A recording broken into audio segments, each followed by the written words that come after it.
sudah baca dan sudah lihat.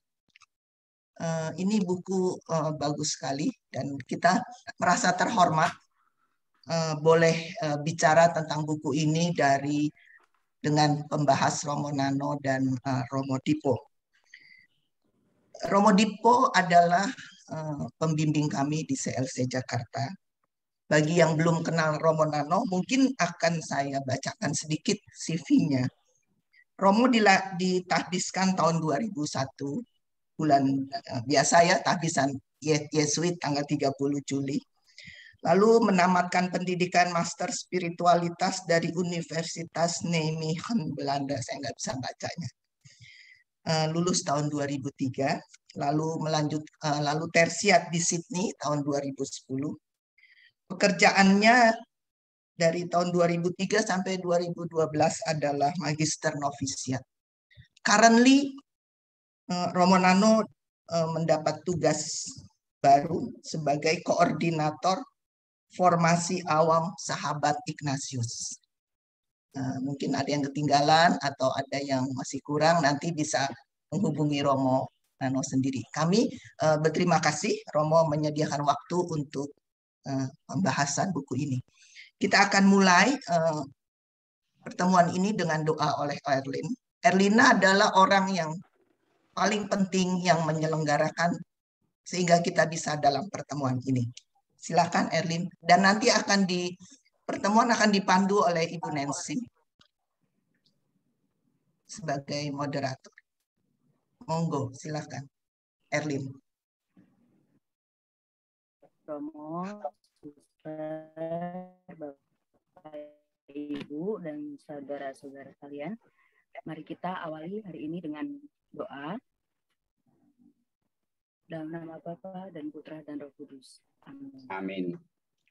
Bapa, terima kasih Engkau telah mengumpulkan kami dalam ruang Zoom ini dalam membahas bersama Romo Nano pada hari ini. Terangilah hati kami, pikiran kami untuk bisa berdiskusi bersama dalam satu kesatuan spiritualitas Ignatian. Terima kasih Bapa. Dalam diri Kau kami ada. Amin. Dalam Bapa dan Putra dan Roh Kudus.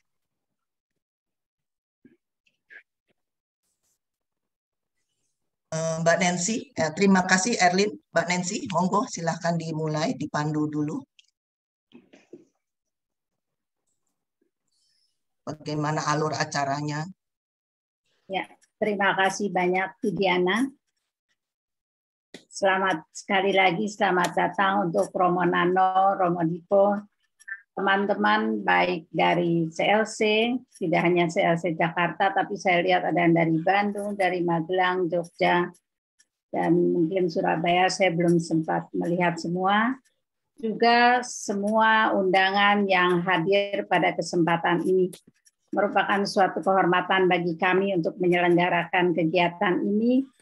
Juga untuk kehadiran Romo Nano bersama kami. Ini adalah kedua kalinya kami berkesempatan membedah buku bersama Romo Nano.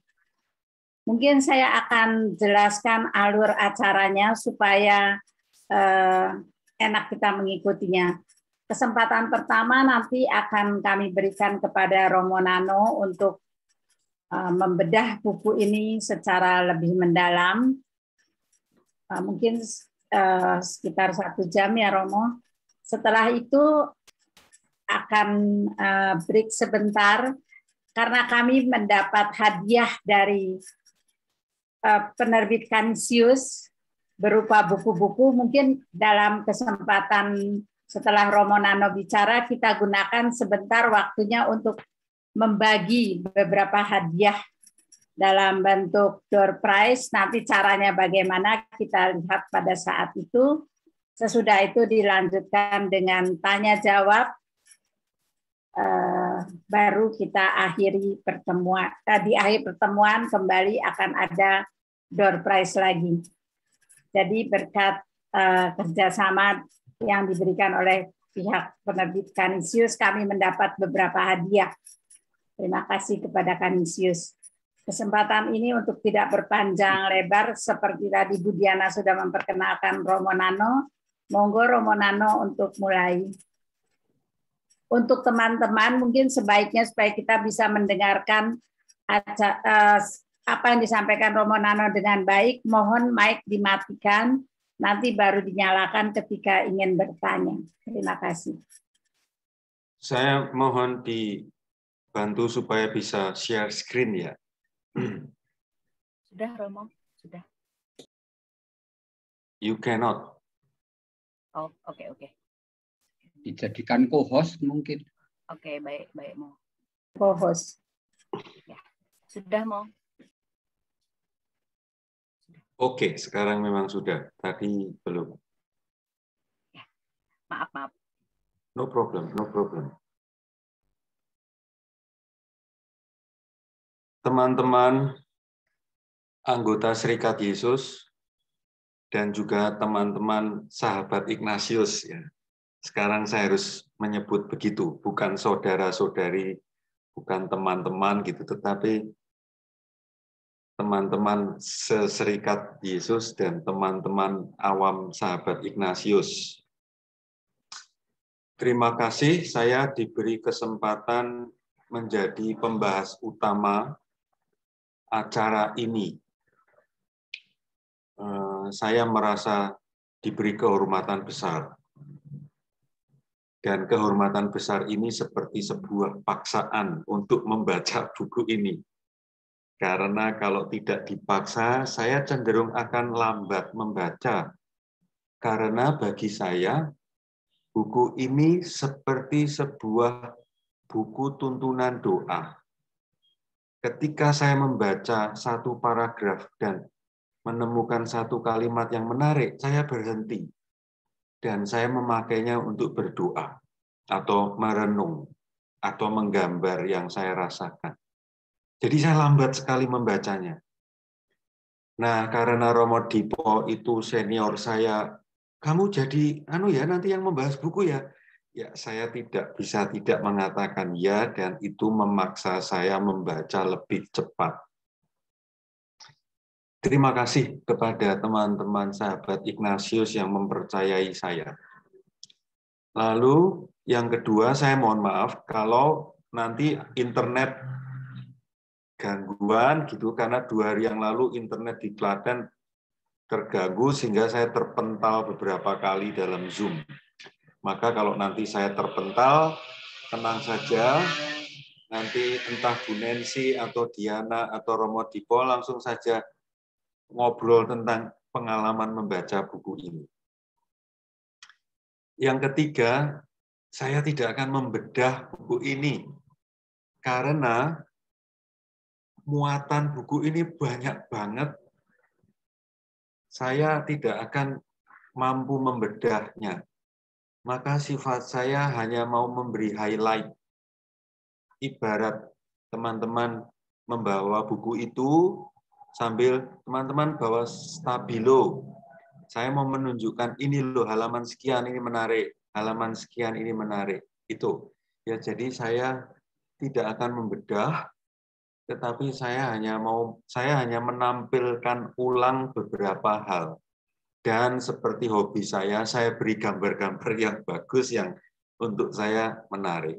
Tapi sifatnya adalah menunjukkan kepada teman-teman sekalian, ini buku bagus. Lalu, ya, mari kita lihat saja apa yang kira-kira ada di dalam buku ini ya. Saya memberi judul buku ini adalah si pendatang baru di jagat spiritualitas Ignatian. Pendatang baru.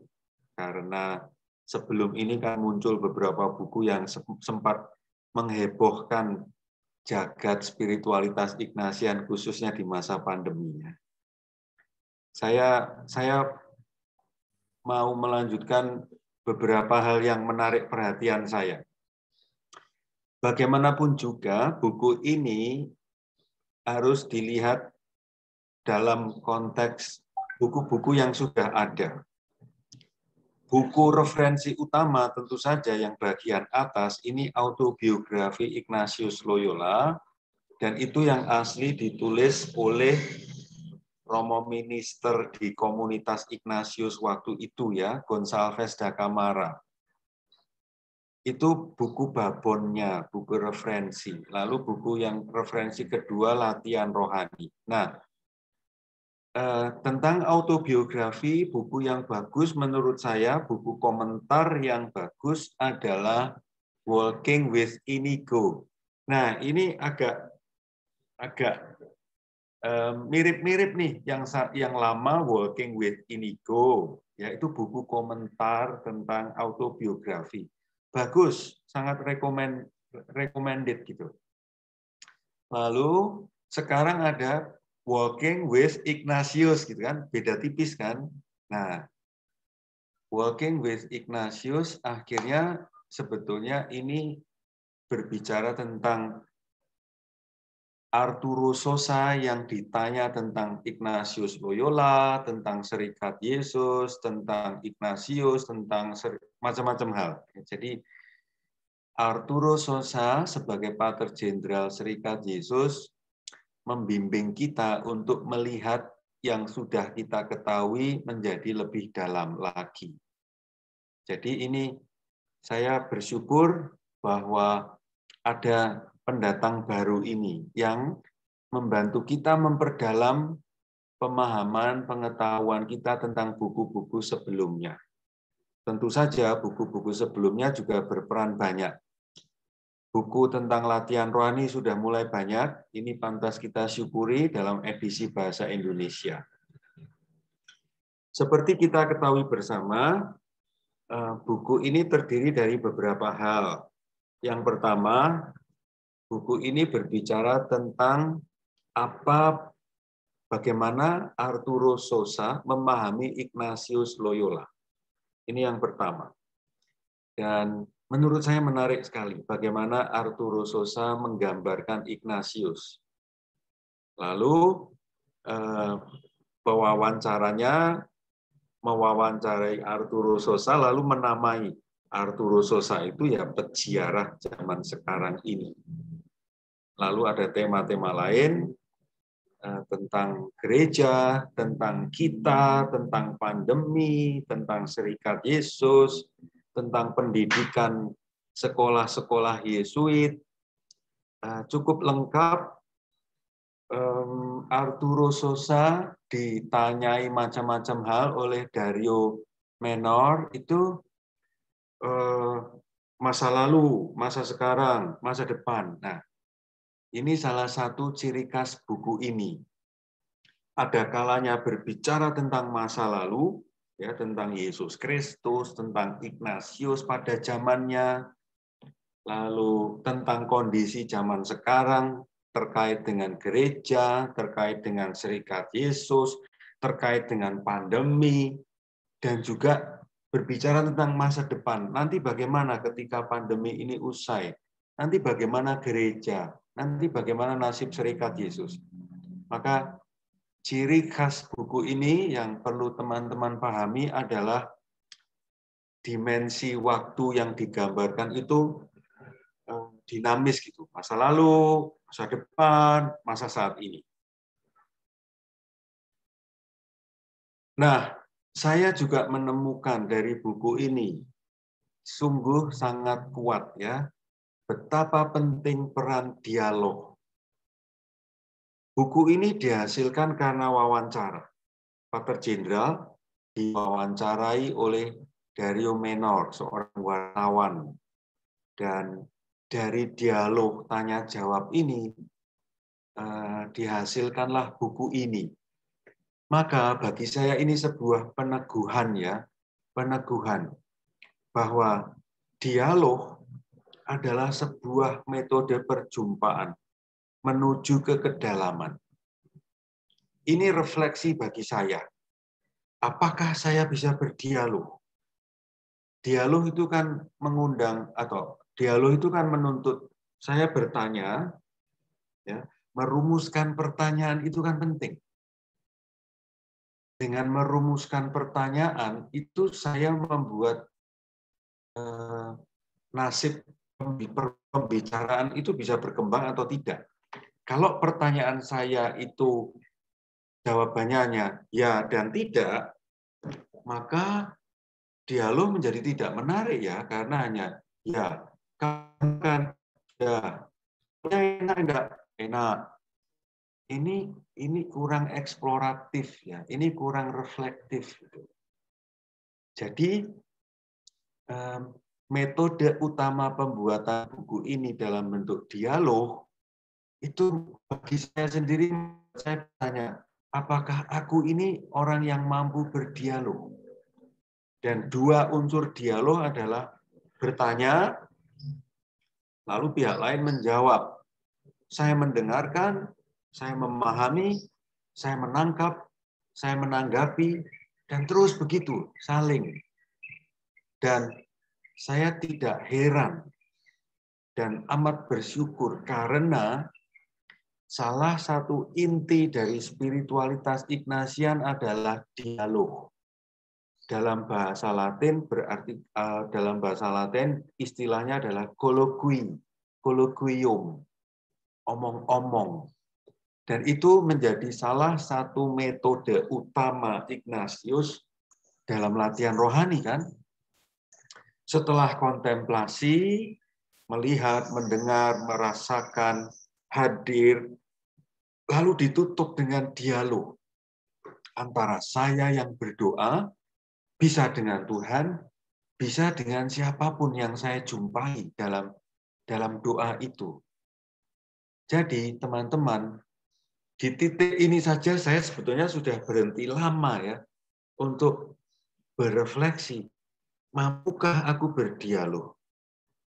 Komunitasku tinggal saat ini bisa tidak berdialog? Teman-teman yang saya jumpai itu bisa tidak berdialog? Ternyata menemukan orang yang bisa berdialog tidak mudah.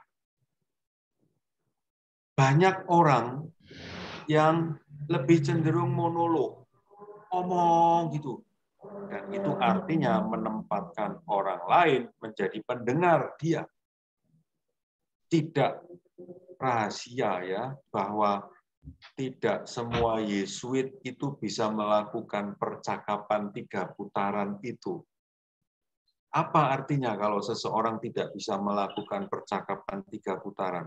Artinya dia tidak bisa berdialog. Dia tidak bisa mendengarkan. Sama halnya di keluarga. Kalau di keluarga yang kepala keluarganya adalah entah bapak, entah ibu, dan selalu ingin didengarkan, dia yang memberi nasihat dan orang lain dinasihati, dan posisinya selalu begitu, ya maka keluarga itu tidak mempunyai kultur dialog.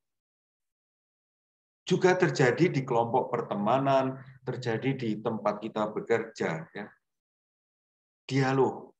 Ini poin yang sangat penting dan terus-menerus diulang sampai di bagian akhir buku ini.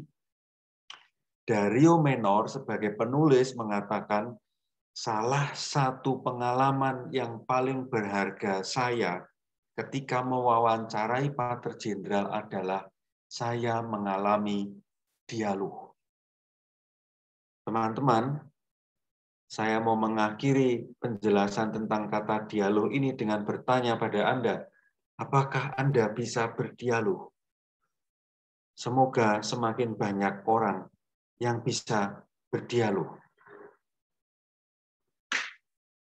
Poin berikutnya yang menarik ketika Anda nanti membaca buku ini dari awal, tengah, sampai akhir, Anda akan menemukan bahwa buku ini bercerita tentang Yesus, tentang Injil, tentang gereja, tentang Ignatius Loyola, tentang serikat Yesus, tentang hidup kita, bahkan tentang saya, tentang Anda, tentang hidup kita masing-masing.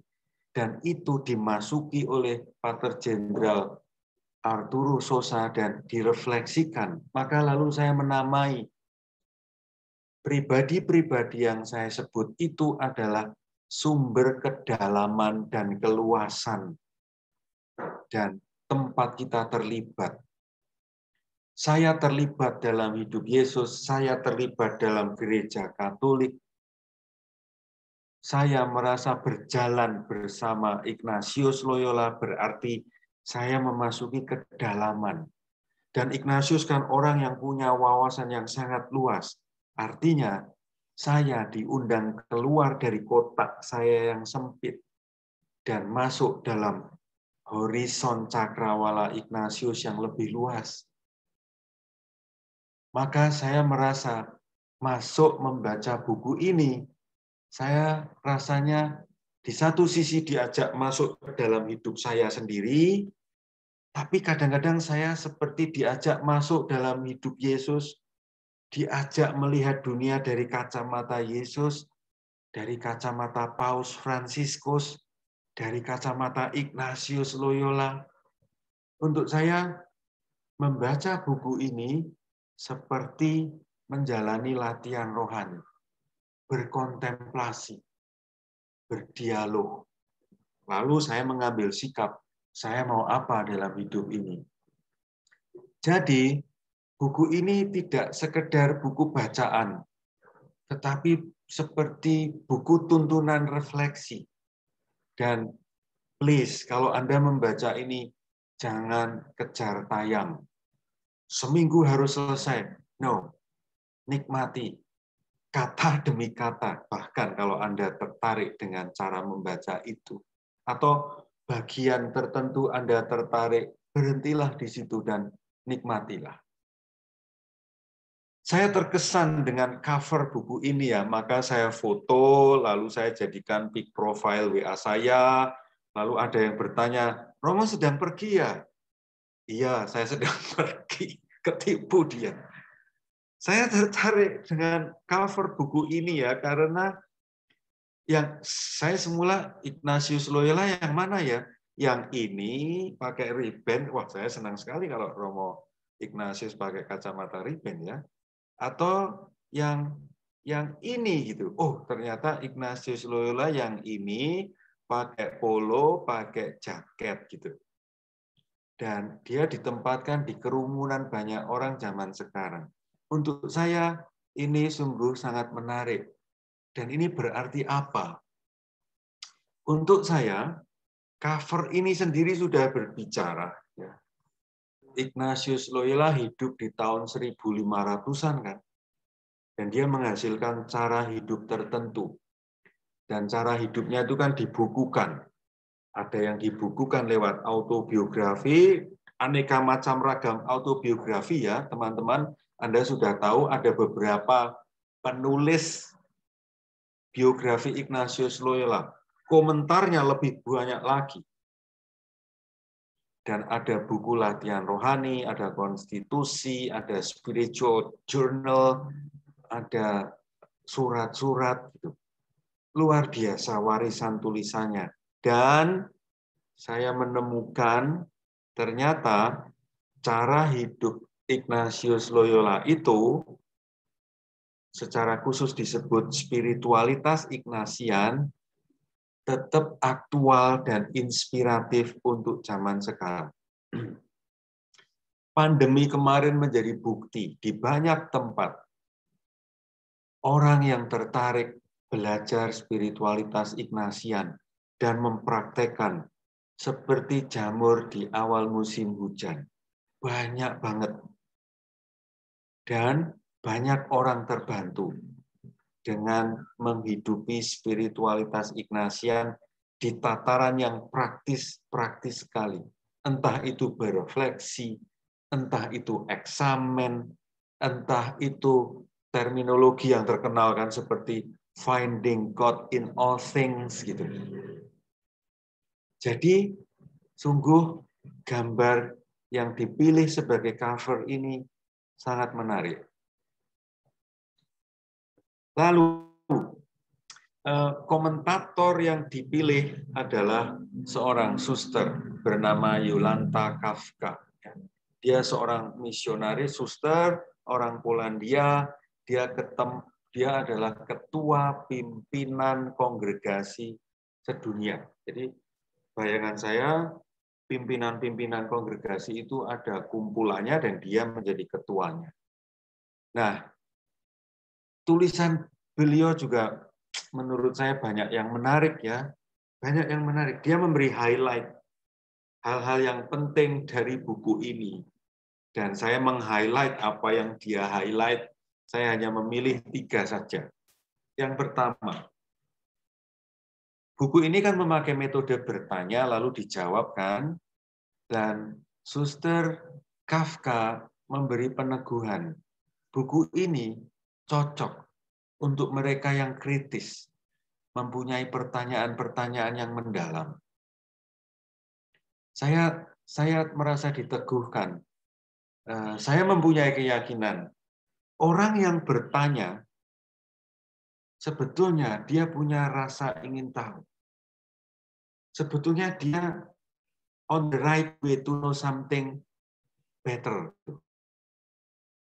Maka kalau saya mengajar, ada orang yang saya ikut dalam kelompok saya bertanya, saya senang sekali karena orang ini punya perhatian.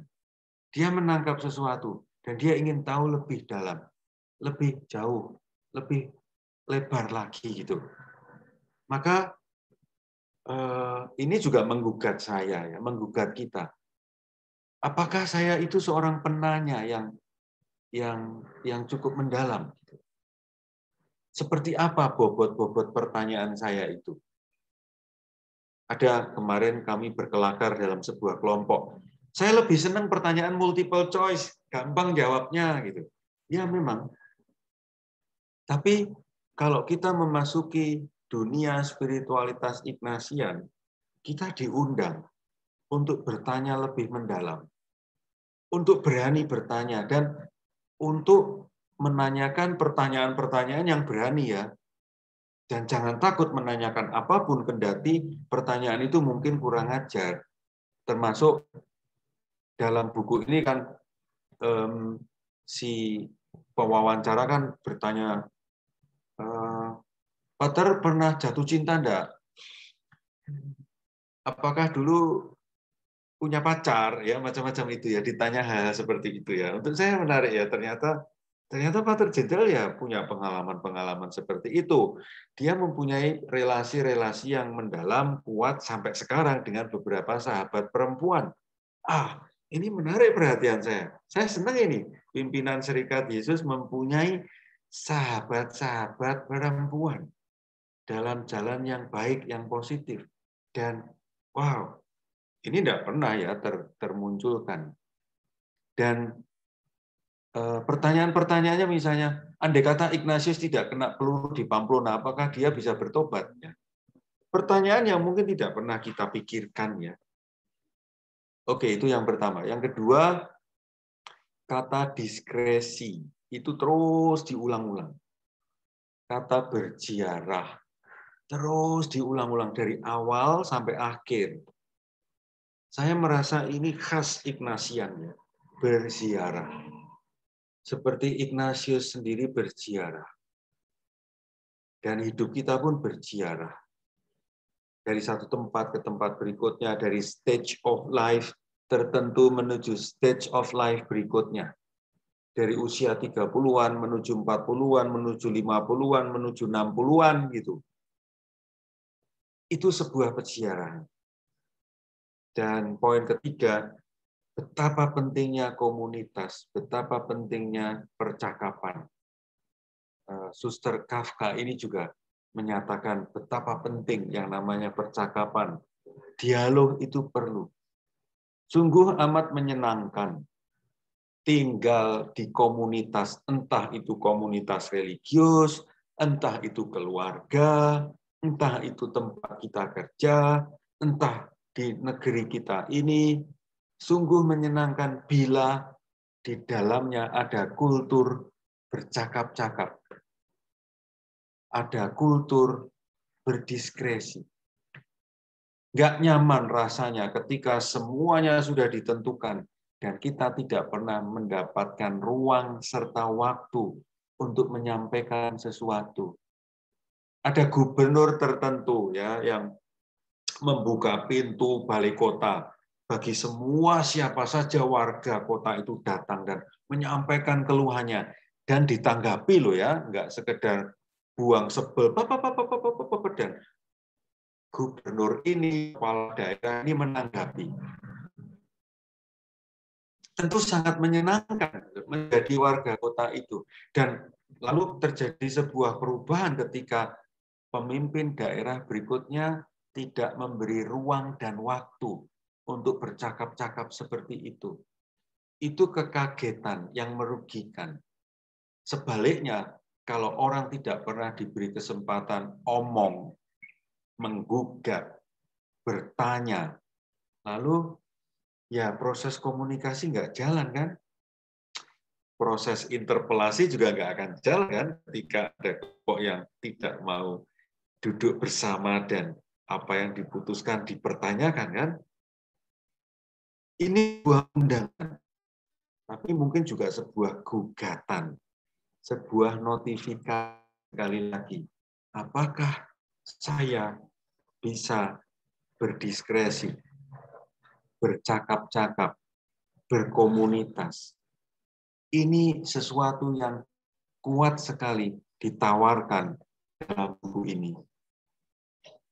Lalu, siapakah pembaca ideal buku ini? Siapa?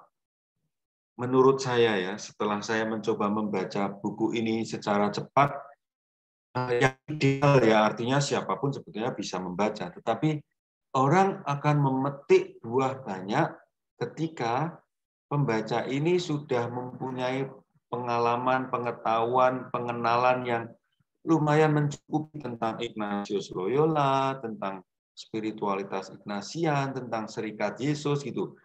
Bukan hal yang sama sekali. Atau kurang lebih memahami persoalan-persoalan umum lah, globalisasi, politik, pandemi COVID, deforestasi gitu ya. Ada penggundulan hutan, isu-isu lingkungan hidup, isu-isu tentang gereja Katolik kita zaman paus yang dulu sampai paus yang sekarang, karena beberapa tulisan Bapa Suci yang disebut ensiklik itu disebut diacu oleh Arturo Sosa.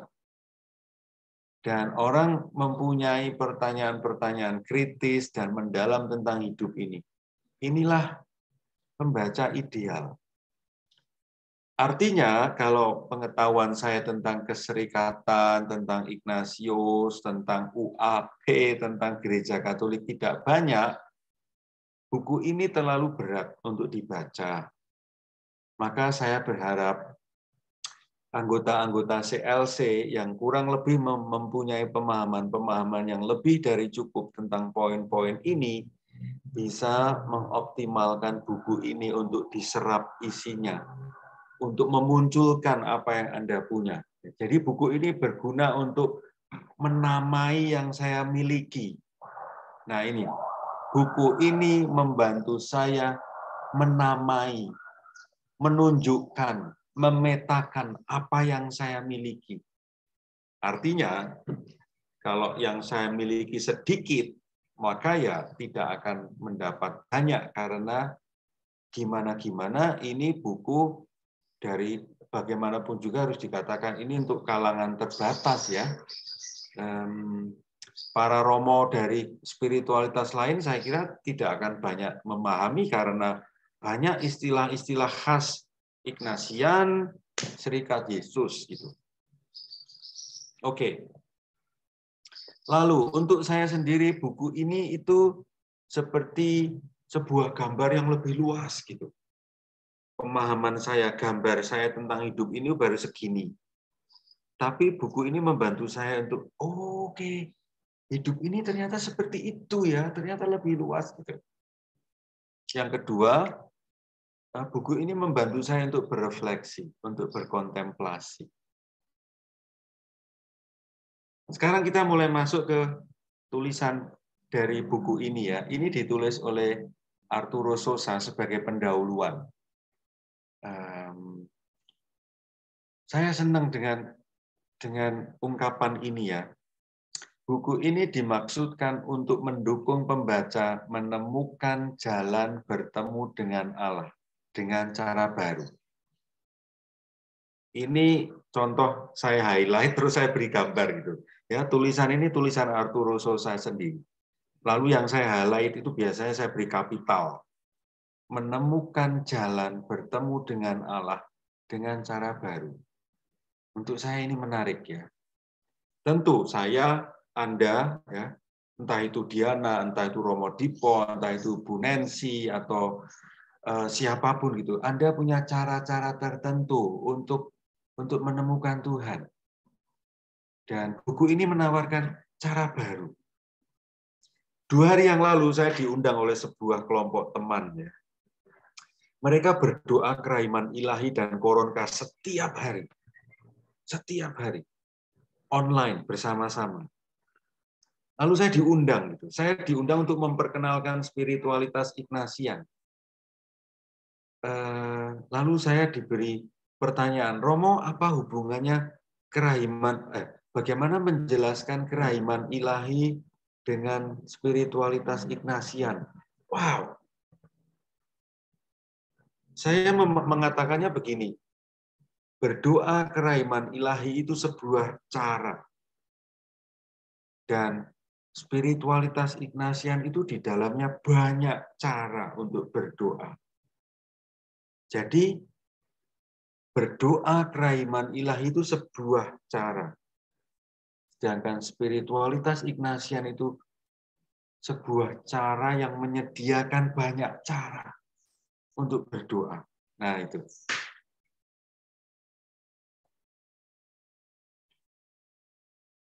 Buku ini untuk saya membantu saya untuk ya seperti saya sungguh merasa ditempatkan seperti 2 murid Emmaus itu ya. Ketika membaca buku ini ada saatnya saya merasa seperti 2 murid Emmaus itu yang berjalan bersama Tuhan, tapi saya nggak sadar itu Tuhan. Tuhan sudah bersama saya, tetapi saya tidak pernah merasa Tuhan bersama saya. Persis seperti 2 murid Emmaus itu. Persis seperti kita semua ketika mengikuti perayaan Ekaristi. Tuhan bersamamu atau Tuhan beserta kita. Ya, kita jawab lip service aja. Sekarang dan selama-lamanya. Cuman kita ngomong doang. Tapi apakah saya merasakan Tuhan sungguh beserta kita? Saya yakin tidak. Saya yakin tanya jawab yang indah di awal Ekaristi itu tidak kita rasakan benar-benar. Padahal tanya jawab di Ekaristi bagian awal itu sangat penting. Tuhan sertamu. Lalu umat yang disapa oleh imam itu mengatakan kepada imam, dan sertamu juga. Artinya, di dalam Ekaristi ada 3 yang ikut. Imam, umat, dan Tuhan. Gila nggak? Kepikir nggak ke situ? Anda merasakan itu enggak? Nah, sekarang lebih ribet lagi kan dengan istilah-istilah Tuhan bersamamu. Jawabannya dan bersama rohmu. Ada banyak perdebatan di sekitar itu. Aneh rasanya ungkapan dan bersama rohmu. Whatever the expression, ya, the point is, sadar nggak kita Tuhan bersama kita? Saya banyak tidak menyadari. Dan buku ini membantu saya. Wow, Tuhan sebetulnya sudah berada bersama saya di banyak tempat. Saya aja yang kagak ngelihat. Persis seperti murid Emmaus itu. Ketika ada peristiwa tertentu, ya simbolik di rumah itu, Tuhan memecahkan roti, pak, baru 2 orang murid itu sadar, loh, itu kan Tuhan. Persis seperti kita, gitu. Ada momen tertentu yang membuka mata kita, loh, itu kan Tuhan.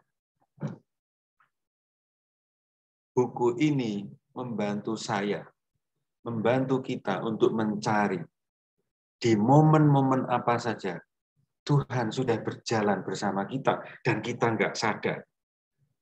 Maka saya sering mengatakan, jangan pernah berdoa, Tuhan sertailah kami. No, katakan dengan cara yang lain. Tuhan buka mata saya, supaya saya bisa melihat Engkau yang menyertai. Karena apa? Tuhan sudah selalu menyertai. Problemnya bukan Tuhan menyertai atau enggak. Problemnya adalah saya enggak ngelihat Tuhan yang menyertai. Buku ini juga menarik ya, karena mengatakan kita itu, kita itu diundang ya untuk buku ini membawa kita berkontemplasi dan kita diundang menjadi seperti Ignatius yang berziarah. Berziarah itu artinya berjalan mengikuti sebuah rute. Tapi ada kalanya kita tidak tahu jalan mana yang harus kita ambil. Poin penting yang menarik dari yang dikatakan Pater Jenderal di bagian pendahuluan adalah kita diundang untuk menempatkan diri dalam perjalanan dan membiarkan diri dibimbing oleh Roh Kudus. Saya amat terhentak oleh kalimat frase yang terakhir itu. Membiarkan diri dibimbing oleh Roh Kudus. Saya merasa seperti disadarkan. Seringkali saya ingin menentukan semuanya. Saya harus ke kanan, saya harus ke kiri, saya harus lurus, saya mau berhenti di sini gitu. Ternyata ada momen yang harus saya lakukan, di mana di situ saya harus mengatakan, Tuhan, sekarang Engkau yang memimpin. Itu saya alami dengan agak intensif ketika bekerja mendampingi para novis di Girisonta. Saya sadar, kerja saya tidak menentukan segalanya. Dan kerja saya hanyalah bagian kecil dari kerja Tuhan. Tuhan yang menentukan. Tuhan yang memanggil mereka. Saya hanya menemani, bukan saya yang menentukan. Saat ini sebagai anggota serikat yang diberi tugas tertentu oleh Pater Provinsial, saya pun menghayati ini. Tuhan, Engkau mau membawaku kemana? Saya harus melakukan apa? Silahkan. Apakah saya harus mendampingi kelompok CLC lebih intensif? Saya tidak tahu. Mana yang harus saya prioritaskan Tuhan? Mendampingi CLC Jogja atau CLC Jakarta? Saya pun bertanya pada Tuhan, mana yang harus saya prioritaskan? Saya harus lebih intensif mendampingi kelompok magis atau kelompok SBS atau kelompok mitra Ignatian. I'm asking to the Lord, Lord, which group I have to be there more intensive?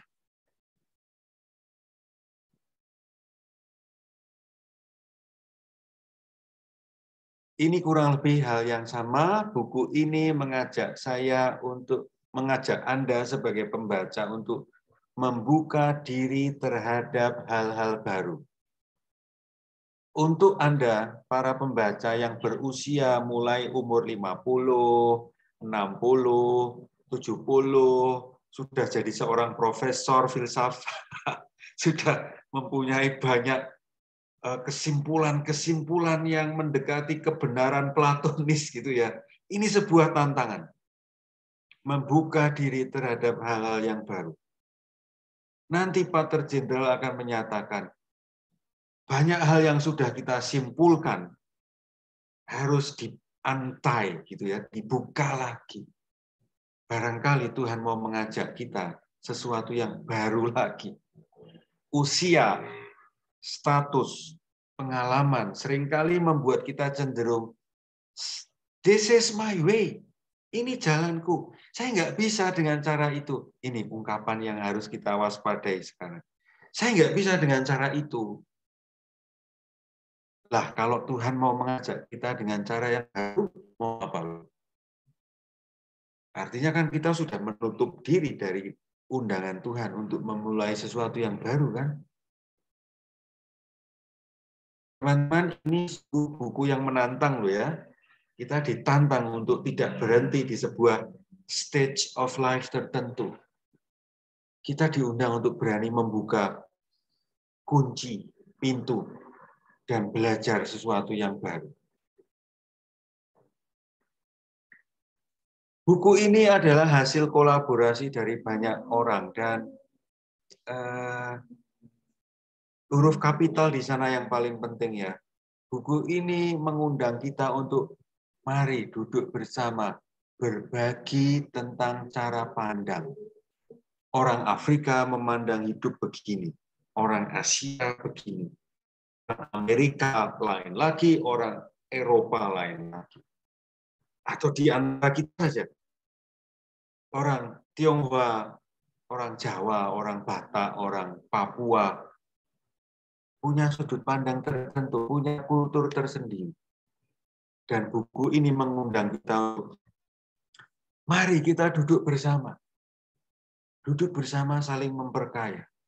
Dan ini menurut saya sangat sejalan kan dengan yang sering digaung-gaungkan oleh para pemimpin negeri kita ini. NKRI harga mati. Jangan sampai satu kelompok menjadi dominan. Jangan sampai sebuah agama menjadi yang dominan dari yang lain. No. Kita ini Bhinneka Tunggal Ika. Kita ini warga negara yang multikultur. Maka mari kita duduk bersama, berbagi tentang cara pandang yang berbeda-beda. Memperkaya. Luar biasa loh, poin ini dikatakan oleh Arturo Sosa yang menurut saya sangat kontekstual kan untuk negeri kita Indonesia ini. Juga untuk konteks masing-masing kelompok di mana kita berada. Entah itu CLC, entah itu Mitra Inigo, Mitra Ignatian, kelompok School by the Spirit, apapun kelompok kita. Setiap kali kita berada di satu kelompok, memang ada spirit yang sama, tetapi tetap ada banyak perbedaan di sana.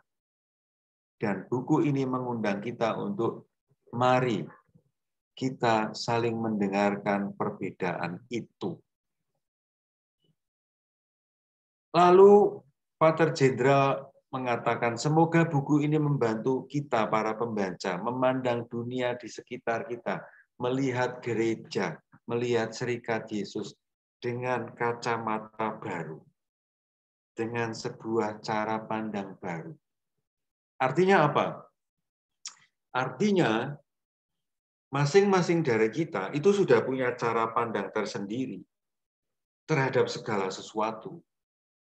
Oh, Romo Yesuit itu begini, Romo Projo itu begitu, Romo Fransiskan begitu, Romo SCY begitu, gitu. Kita sudah punya cara pandang tersendiri. Nah, buku ini mengundang kita untuk mari mencoba melihat dengan kacamata yang lain. Dan dengan itu, hidup kita akan menjadi baru. Hidup kita akan menjadi variatif, lebih berwarna.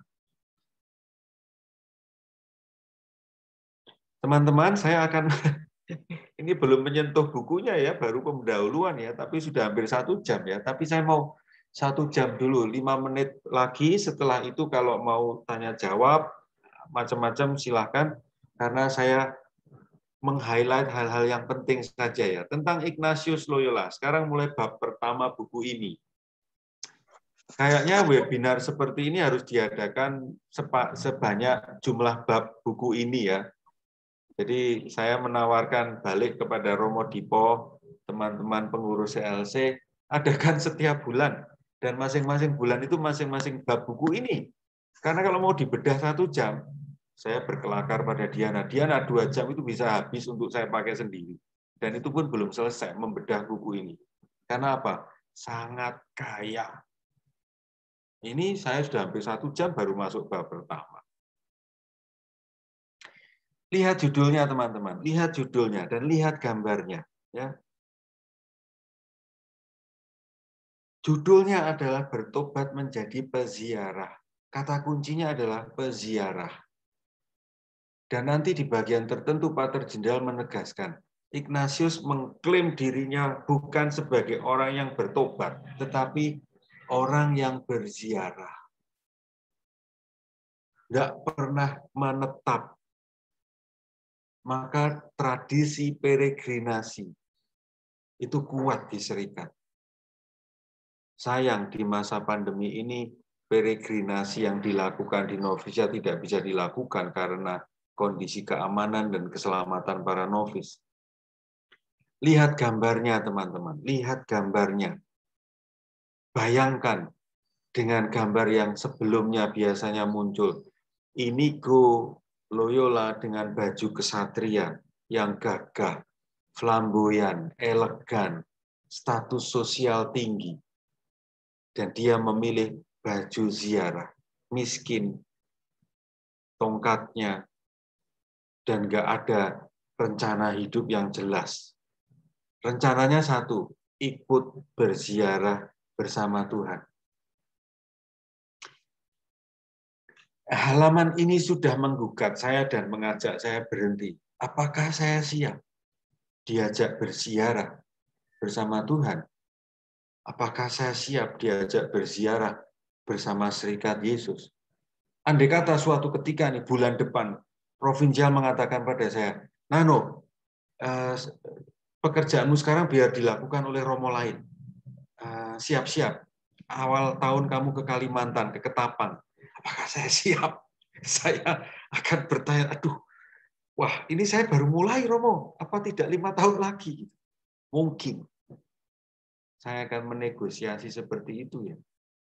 Tapi kalau saya digugat oleh seperti Ignatius ini yang berziarah, saya merasa diingatkan untuk siap-siap ya berziarah. Sumbangan terbesar Santo Ignatius untuk gereja dan masyarakat apa? Sumbangan terbesarnya apa? Pater Jenderal mengatakan visinya yang universal dan berjangka panjang. Gambarnya teman-teman lihat. Ini gambar ketika Ignatius Loyola bersama teman-teman pertamanya. Ada Faber, ada Franciscus, ada Lainez, ada Bobadilla, 10 orang itu. Ini kelompok elit ya, elit dalam artian ini sarjana universitas terkenal. Ini imam kontra reformasi yang mau memperbaiki gereja. Ini kelompok keren. Dan mereka menyerahkan diri pada Bapa Suci. Mengapa?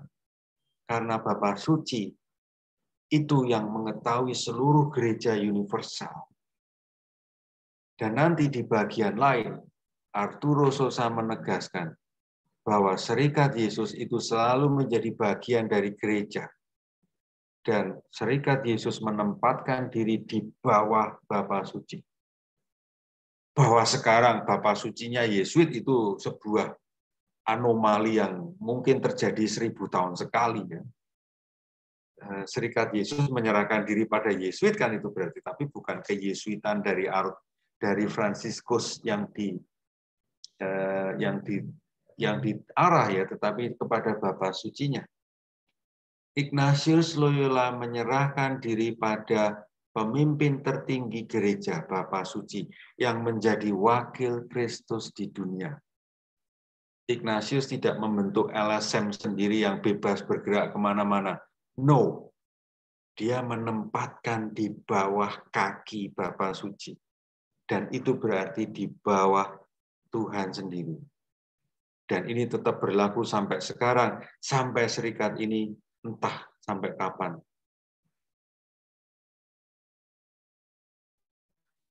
Apa yang dapat kita pelajari dan kita contoh dari Santo Ignatius? Arturo Sosa menunjuk titik yang sangat sentral. Ignatius memberi contoh kepada kita apa artinya menjadi orang Katolik. Apa artinya dibaptis menjadi Katolik? Lewat pengalaman dia berdoa di Kapel Lastorta, ya kapelnya kecil itu, di pinggir kota Roma, kecil.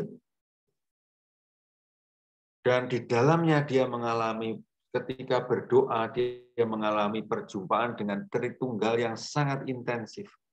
Lalu dibuat ilustrasinya bermacam-macam, ya ilustrasinya di sebelah kanan itu. Kalau Anda melihat gambar, di jauh belakang itu ada dua berjubah hitam, itu dua temannya yang sama-sama berdoa di kapel itu, kalau tidak salah Diego Lainez dan Petrus Faber itu. Mereka melihat Ignatius ya diam berdoa, tapi yang dialami Ignatius waktu itu ya perjumpaan intensif itu. Dan di dalam perjumpaannya itu Ignatius makin mengkonfirmasi dirinya, dia menempatkan Yesus sebagai pusat hidupnya. Dan ini sumbangan Ignatius untuk kita orang Katolik. Artinya, menjadi murid Yesus Kristus, menjadi orang Katolik zaman sekarang pun berarti menempatkan Yesus sebagai pusat hidup kita. Wow, apakah saya mengalami itu? Apakah itu cara saya menghayati sebagai seorang Katolik? Bahkan ini pun sebagai gugatan bagi kami para Yesuit ya. Apakah Yesuit ini menempatkan Yesus sebagai pusat hidupnya? Kalau para Yesuit menempatkan Yesus di pusat hidupnya, dia pasti akan jadi orang yang bisa menghayati ketaatan, kemiskinan, kemurnian. Pasti. Kalau ada banyak Yesuit yang tidak bisa taat, saya yakin pusat hidupnya pasti bukan Yesus. Dan kemungkinan besar adalah dirinya sendiri. Kalau banyak Yesuit yang banyak mempopulerkan dirinya, ngomong kemana-mana tentang dirinya, entah sadar, mungkin dia tidak menempatkan Tuhan Yesus sebagai pusatnya. Dia ingin mendapat puja dan puji, glorifikasi dari para followernya. Gitu. Kalau setiap Yesuit menempatkan Yesus di tengah hidupnya, pusatnya, pasti dia bisa berdiskresi. Pasti dia bisa berdeliberasi. Kalau ada Yesuit yang keras kepala, saya yakin bukan Tuhan pusat hidupnya. Sama halnya dengan awam ya, kalau awam keras kepala, susah diajak kerjasama, egois, selfish, ya pasti bukan Yesus pusat hidupnya. Maka poin yang dikatakan Pater Jenderal Arturo Sosa ini kritik untuk kita semua, untuk saya, untuk Anda, untuk semuanya. Apakah saya sudah menempatkan Tuhan sebagai pusat hidupku? Sebetulnya ini kan ngomong tentang asas dasar, ya kan? Ini ngomong tentang latihan rohani, tapi dengan bahasa yang lain. Apa sumbangan yang paling besar Ignatius? Ya, autobiografi. Saya merasa dikonfirmasi oleh Arturo Sosa. Membaca autobiografi Ignatius Loyola sebetulnya membaca sebuah kisah orang yang menceritakan bagaimana Tuhan bertindak dalam hidupnya. Lewat cannonball moment, lewat ditolak untuk tinggal di Yerusalem, lewat harus belajar, lewat harus dikejar-kejar inkuisisi, lewat membaca buku, lalu mendapatkan pengarahan dari Tuhan. Autobiografi Ignatius Loyola adalah kisah tentang bagaimana Tuhan membimbing seorang bernama Ignatius.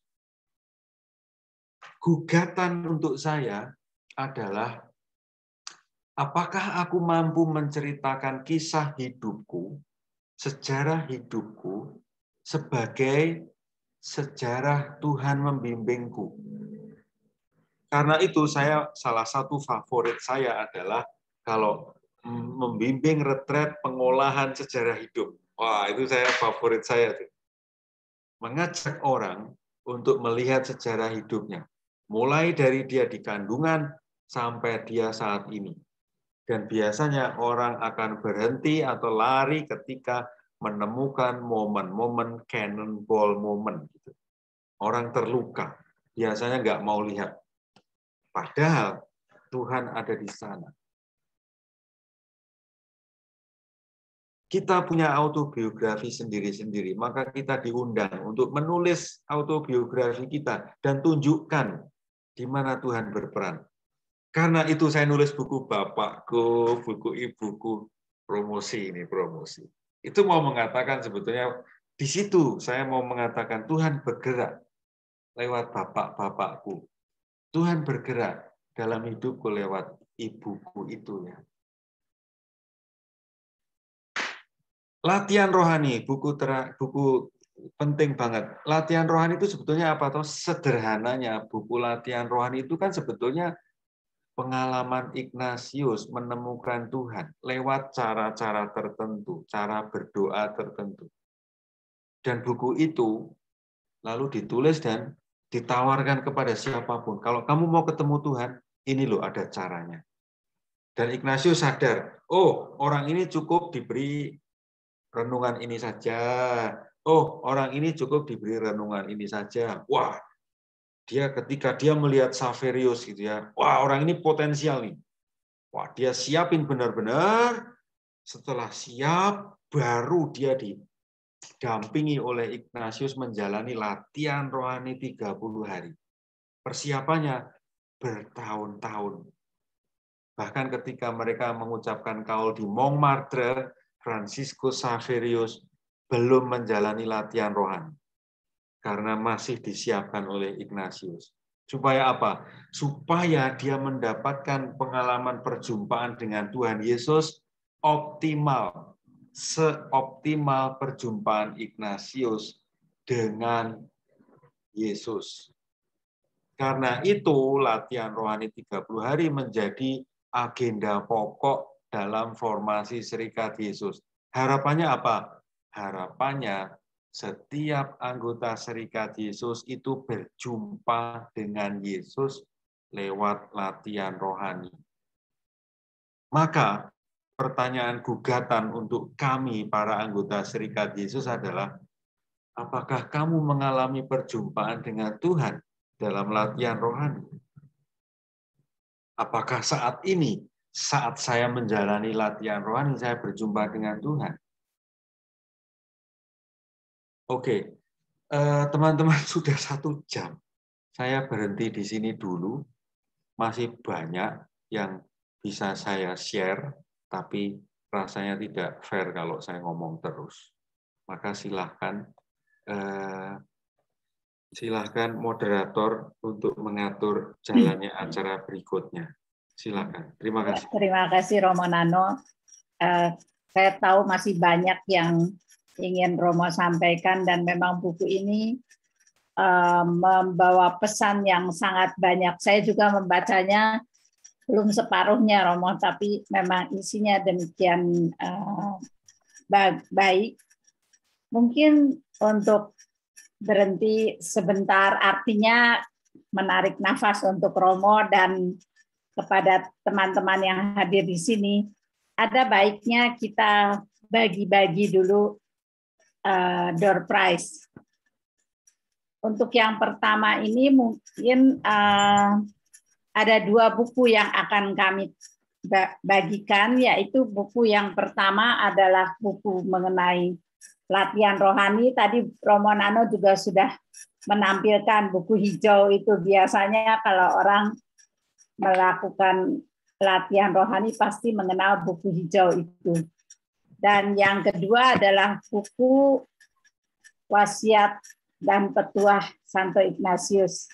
Bagi kami di CLC, buku itu juga merupakan salah satu buku yang selalu kami olah. Untuk itu, apakah Romo Nano yang akan memberikan pertanyaan singkat saja, Romo, karena ini buku sebagai hadiah pembuka penyemangat, Romo. Silakan, Romo. Oh ya, kepada yang mau menjawab nanti tolong di reaction-nya raise hand. Jadi kami akan melihat siapa yang raise hand pertama, itu yang akan kami sebutkan. Terima kasih. Silakan Romo Nano. Berapa pertanyaan, Bu? 2, Romo. Yang pertama dulu untuk buku latihan rohani. Oke. Pertanyaan saya adalah, Pater Arturus Sosa itu anak keberapa dari berapa bersaudara? Nah, silahkan. Mungkin itu yang untuk mengenal Pater Arturus Sosa. Beliau anak keberapa dari berapa bersaudara? Silahkan yang bisa menjawab, monggo raise hand.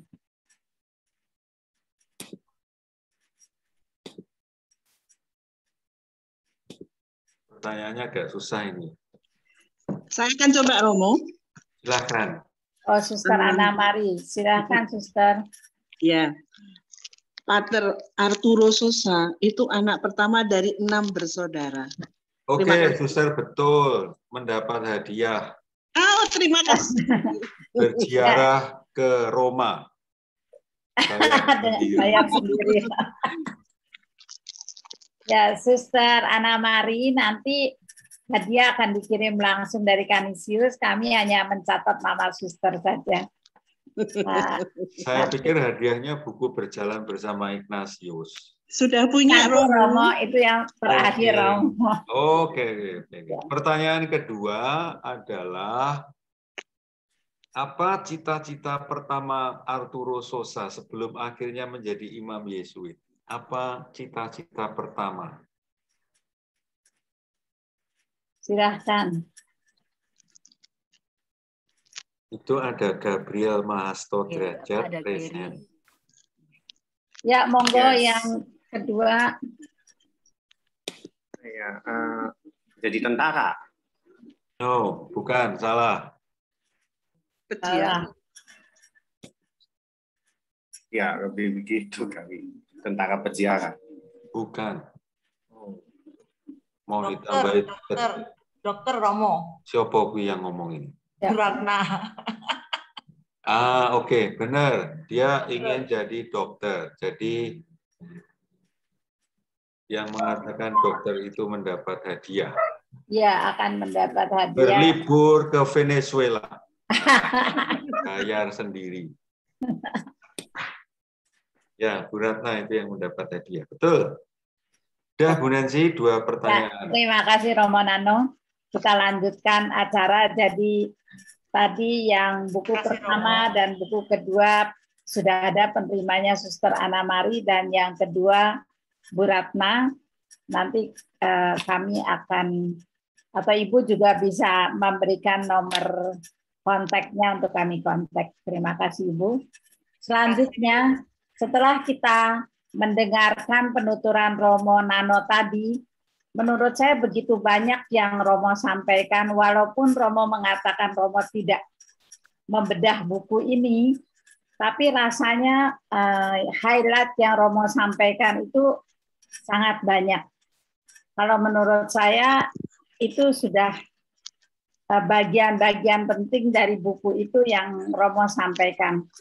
Sekarang kepada teman-teman yang mau bertanya, saya persilahkan. Saya lihat di sini ada Pak Mahasto Derajat sudah mengacungkan tangan. Monggo Pak, kalau mau bertanya.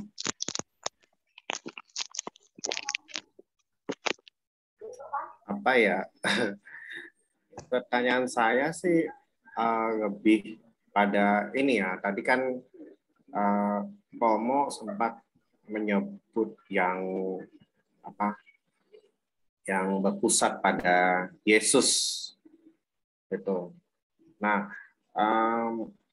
sebetulnya apa yang tadi Romo bilang katanya ada apa sih yang menerima banyak pujian. Nah, kalau misalkan asal kita menerima pujian, tapi sebagai manusia tetap mawas diri dan juga saya tetap bersandar pada Yesus, itu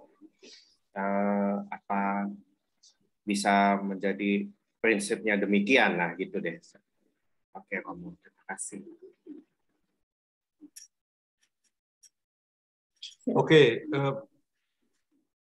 Pertanyaannya saya jawab. Yang utama tentu saja saya akan mengupayakan ya sebagai orang Katolik, sebagai seorang imam, sebagai seorang anggota Serikat Yesus, saya akan berupaya terus-menerus setiap hari menempatkan bahwa Tuhan yang paling lebih penting daripada saya. Itu prinsipnya. Yang kedua, kalau dalam bekerja, dalam hidup, melayani Tuhan dengan pekerjaan-pekerjaan harian saya dipuji orang, ya saya nikmati saja, saya syukuri saja, dan terima kasih, dan menikmati senang karena dipuji orang. Ya. Tapi saya tidak akan, atau saya berupaya untuk tidak akan mengejar pujian. Gitu. Saya tidak akan mendapatkan pujian sebagai motivasi saya bekerja. Itu jawaban saya, Gabriel. Ibu Nancy. Ya, ya Romo. Tentang tanya jawab, ini catatan saya begini nih. Jangan sampai saya ditanya tentang pendapat saya ya. Ya, ya. Jadi fokusnya tetap buku itu ya. Ya, betul. Jadi bisa sharing. Saya takutnya kalau ditanya macam-macam hal sudah di luar buku ini gitu. Seperti ya, yang barusan ini, pertanyaannya baik, hanya kalau model pertanyaan ini diteruskan, nanti menjadi seperti rubrik pastoral gitu. Umat bertanya, Romo menjawab, dan maksudnya bukan itu kan acara ini. Ya, betul Romo, setuju. Oke, jadi teman-teman, saya lebih mengusulkan begini saja karena ini terbuka. Lebih baik kalau teman ada yang pernah membaca buku ini, silakan Anda menyampaikan tanggapan, kesan, atau pertanyaan, Romo, saya tidak paham bagian ini. Nah, itu lalu kita bisa saling memperkaya. Fokusnya tetap buku ini, bukan problem pastoral yang Anda hadapi ditanyakan di forum ini. Tidak tepat. Itu catatan saya, Bu. Ya, setuju, Romo. Ya, jadi teman-teman mungkin tidak bertanya pun boleh sharing mengenai bagaimana setelah membaca buku ini, apa pendapatnya mengenai buku ini. Bisa begitu kan, Romo? Jadi, ya, betul. Ya, jadi tidak harus pertanyaan, tapi kalaupun pertanyaan seputar buku ini. Silahkan dilanjut dengan penanya lain. Ya, ini Pak Yadi ya, silahkan. Selamat siang Romo Nano, saya mau tanya, kan ada 3 buku yang membahas tentang Inigo. Pertama itu autobiografinya Wasa dan Tetua, yang kedua Walking with Inigo, dan yang 3 buku ini. Apakah buku ini bisa dibaca tanpa membaca 2 buku sebelumnya, atau lebih baik kita membaca buku-buku sebelumnya dulu baru masuk ke buku ini? Terima kasih. Oke, akan lebih baik kalau seperti yang saya katakan tadi, tidak ada keharusan membaca 2 buku sebelumnya, lalu membaca buku ini tidak ada keharusan. Hanya saja kalau saya mengetahui buku autobiografi, saya tahu komentar tentang buku autobiografi, lalu membaca buku ini, rasanya saya bisa mendapat lebih banyak. Karena ini seperti buku berbingkai gitu ya. Kalau saya melompat langsung buku ini tanpa mengetahui yang autobiografinya, ya kayaknya agak kesulitan gitu memahaminya. Tapi ya coba kalau mau langsung buku ini ya enggak masalah. Coba aja. Ya. Ya, terima kasih Pak Yadi. Penanya berikutnya, monggo silahkan raise hand. Saya Bu Nancy tadi. Pak Ju ya. Monggo ya. Pak Ju. Terima kasih Bu Nancy, terima kasih Romo Nano. Terus terang saja saya belum membaca buku ini, tapi mendengar apa yang disampaikan oleh Romo Nano tadi itu sungguh mengaduk-aduk hati dan pikiran saya. Terutama ini berkaitan dengan ya untuk usia saya itu kan cenderung wes pabrik gitu ya, wes ya patok bangkrong ya seperti ini gitu kan. Satu hal yang menarik adalah tadi bahwa dialog atau kolokium itu di dalam latihan rohani itu sangat terasa sekali gitu kan. Nah, dan itu ya itu kan kami hidupi di dalam kelompok, itu kan di dalam bimbingan juga seperti itu. Pertanyaan saya, apakah di dalam buku ini menawarkan satu tadi kan dikatakan supaya dialog itu berkualitas. Apakah di sini menawarkan atau menunjukkan dialog yang percakapan yang berkualitas itu yang bagaimana? Itu saya kira yang pertanyaan saya. Terima kasih Mas Juwarto. Saya memanggil Mas karena ini berbau-bau Magelang ini. Mas Juwarto, buku ini isinya muda. Ya, buku ini isinya itu sudah contoh konkret percakapan yang mendalam. Karena buku ini konstruksinya adalah tanya jawab, tanya jawab, tanya jawab itu. Ini sudah sebuah contoh. Maka ndang moco Mas, orang mengkomentar wae. Bacalah, lihatlah, dan Anda akan merasakan. Dan saran saya kalau panjenengan sudah membaca, ada bagian yang Anda tidak ketahui, tidak apa-apa, lanjutkan saja. Begitu Anda menemukan bagian yang Anda bisa memahami, nikmatilah. Bagian tertentu yang Anda tidak paham, tidak apa-apa, ditandai saja. Nanti kalau CLC Indonesia mengadakan webinar setiap bulannya per bab, nah ditanyakan di situ. Atau panjenengan mengundang saya ke Jogja, nah silakan ditanyakan gitu.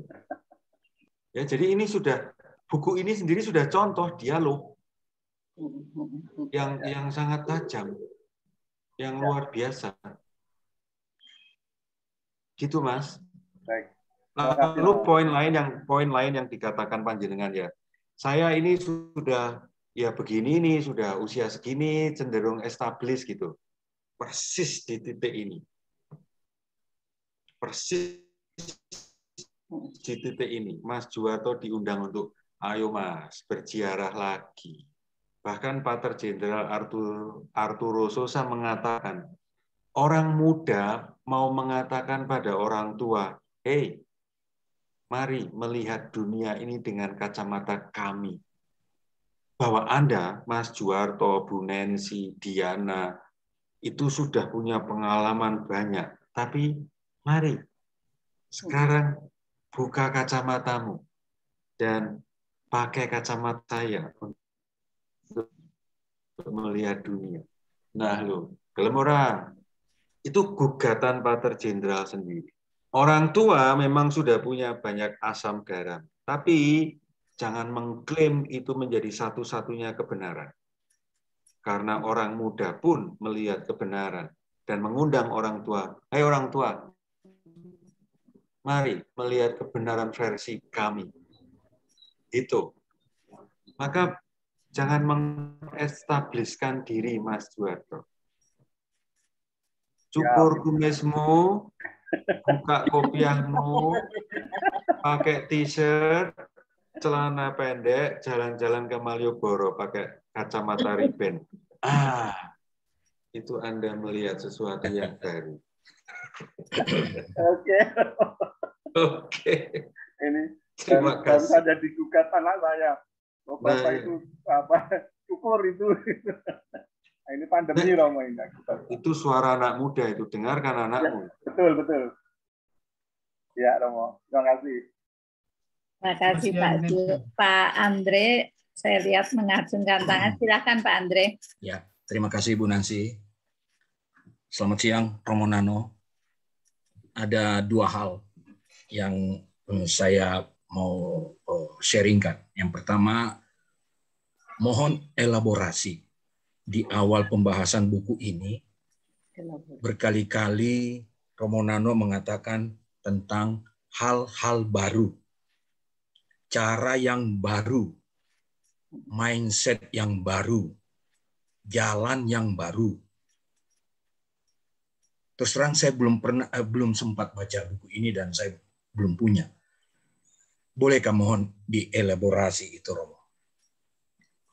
Lalu di pembahasan terakhir sempat disinggung masalah latihan rohani. di pembahasan buku tadi. Kalau saya nggak salah di bab 1 ya Romo ya. Ya, oke. Romo, latihan rohani itu yang ciptakan siapa sih? Ignatius. Iya. Ignatius itu setelah atau sebelum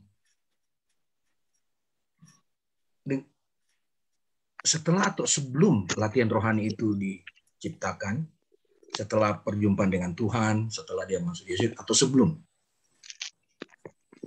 Itu loh Romo. Kemudian yang kedua, hari ini saya sangat bersyukur, mengapresiasi Yesuit bahwa diberikan seorang Romo koordinator untuk sahabat Ignatius. Yang sebelumnya saya bertanya-tanya, kalau misalnya banyak latihan rohani, banyak acara-acara dan lain sebagainya tentang awam Ignatian, itu sebenarnya Bapak rohaninya atau koordinatornya siapa? Hari ini saya mendengar tadi bahwa Romo Nano adalah koordinator untuk sahabat Ignatius. Terima kasih, Romo. Terima kasih, Bang Andre. Ya, saya diberi tugas ini oleh provinsial nih. Tugasnya nggak mudah. Siapa yang menciptakan latihan rohani? Sebetulnya banyak versi tentang latihan rohani sudah ada sebelum Ignatius. Dan Ignatius menggunakan beberapa versi itu untuk memulai pengolahan rohani dia. Maka dari banyak sumber itu ya dia memakai rumus A, rumus B, resep C, cara latihan rohani yang lain lagi itu dia pakai sampai akhirnya dia menemukan caranya sendiri. Jadi kayak campuran macam-macam hal yang sudah diuji coba oleh dirinya sendiri, dan setelah kurang lebih mateng gitu dia memakai untuk orang lain, dan ada catatan tambahan sana sini, dia juga studi teologi. Maka pada tahun 1555 ya, 1555 buku latihan rohani tulisan Ignatius itu diresmikan oleh gereja, resmi. Dan itu disebut buku latihan rohani Santo Ignatius Loyola. Sekali lagi ya, prosesnya berapa lama pembuatannya? 35 tahun. Mulai tahun 1522 sampai 1555. Berapa tahun tuh? Kayaknya sih 35. Atau ya pokoknya mulai Ignatius membaca buku di Loyola itu sampai buku latihan rohani diresmikan. Itu proses pembuatannya. Tidak semua bahan orisinil dari dia. Beberapa dari sumber lain.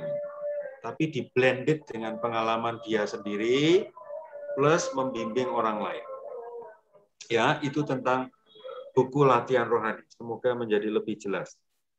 Terus pertanyaan pertama, elaborasi yang dimaksud dengan cara baru, jalan baru. Salah satunya adalah tentang problem kemiskinan.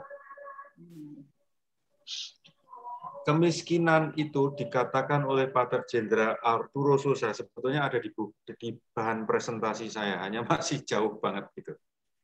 Menurut Arturo Sosa, yang mendasarkan pendapatnya juga dari surat dari Paus Fransiskus, kemiskinan itu bukan tanpa sengaja. Kemiskinan itu bukan kebetulan. Kemiskinan itu bukan karena kemalasan seseorang.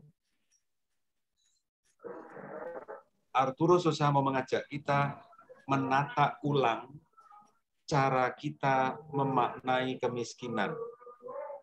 Menurut Bapak Suci Fransiskus dan juga menurut pimpinan Serikat Yesus saat ini Arturo Sosa, kemiskinan yang ada itu adalah produk dari sistem ekonomi, sistem politik, sistem sosial tertentu. dan sistem ini dibuat oleh manusia sendiri. Nah, cara baru, jalan baru, berarti kita diundang sebisa mungkin membuat cara-cara yang mengurangi kemiskinan. Sistem politik, sistem ekonomi, sistem membuat SIM, sistem mencetak KTP, termasuk ini loh, harga BBM, contoh yang sangat konkret ya, bagaimana caranya harga BBM itu seluruh Indonesia satu harga gitu. Ya, lihat, jadi sistem yang baru, cara yang baru itu bisa dibuat. Dan cara baru ini diharapkan ya cara yang lebih mensejahterakan banyak orang. Karena banyak sistem dibuat oleh pembuat sistem. Sekali lagi, banyak sistem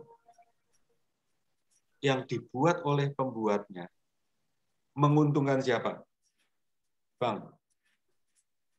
Ya menguntungkan pembuatnya kan. Contoh nih yang sedang rame-ramenya di negeri kita. Pinjaman online, pinjol. Gila-gilaan kan itu? Sistem pinjol dibuat sedemikian rupa. Siapa yang baru download aplikasinya, itu sudah kepegang datanya. Begitu dia mengajukan permintaan untuk pinjam duit, dia akan makin ketangkep, seluruh isi handphone datanya kepegang oleh yang punya pinjol itu.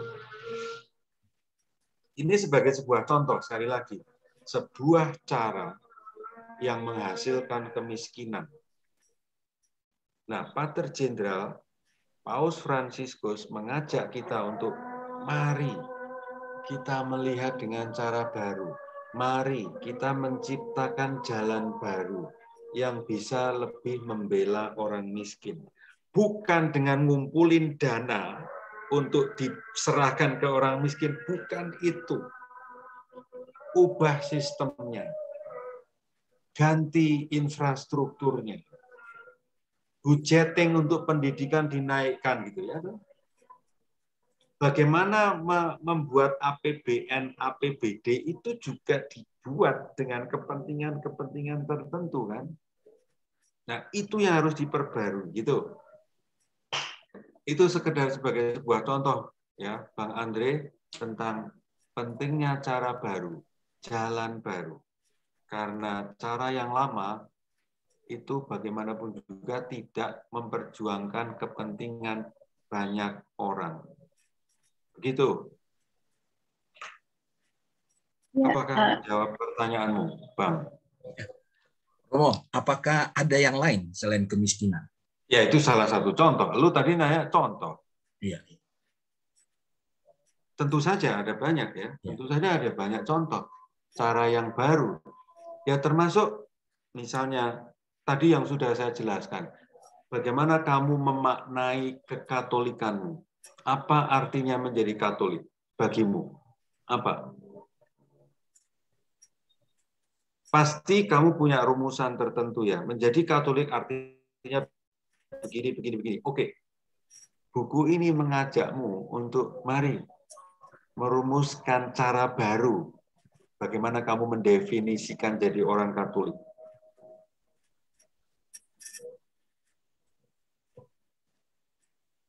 Contoh itu contoh lain. Contoh lain dari cara baru adalah bagaimana kamu mendeskripsikan dirimu sebagai orang Katolik.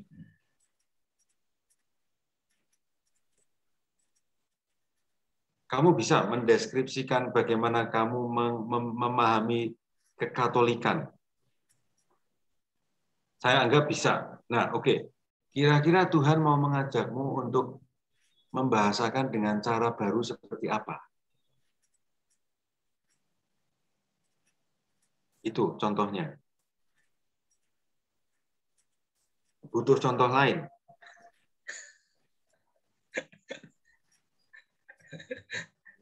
Kalau kamu membutuhkan contoh lain, saya akan menuntutmu. Coba deskripsikan dulu bagaimana kamu memahami kekatolikan, bagaimana kamu menghayati kekatolikanmu. Nah itu, saya nggak mau dirugikan dong. Ya Romo, kalau saya sebagai umat Katolik, saya harus bisa melebur, ya Romo ya. Saya harus bisa nyemplung, saya harus bisa masuk dalam segala aspek kehidupan, berbangsa, bernegara.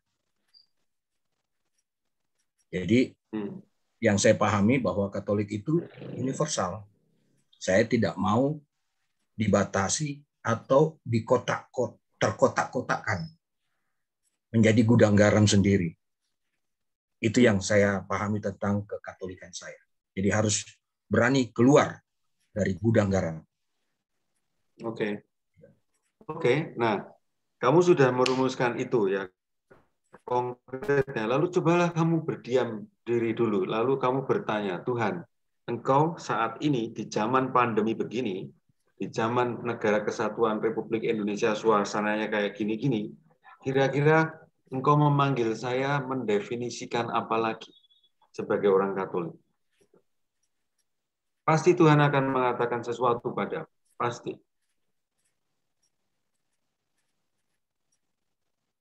Itu malah praktek langsung sendiri mencari hal baru, Bang Andre. Ya. Oke. Ya. Terima kasih Romo. Sama-sama. Terima kasih. Romo, ini ada satu pertanyaan ya lewat chatroom dari Pak Dewa Gede Satria.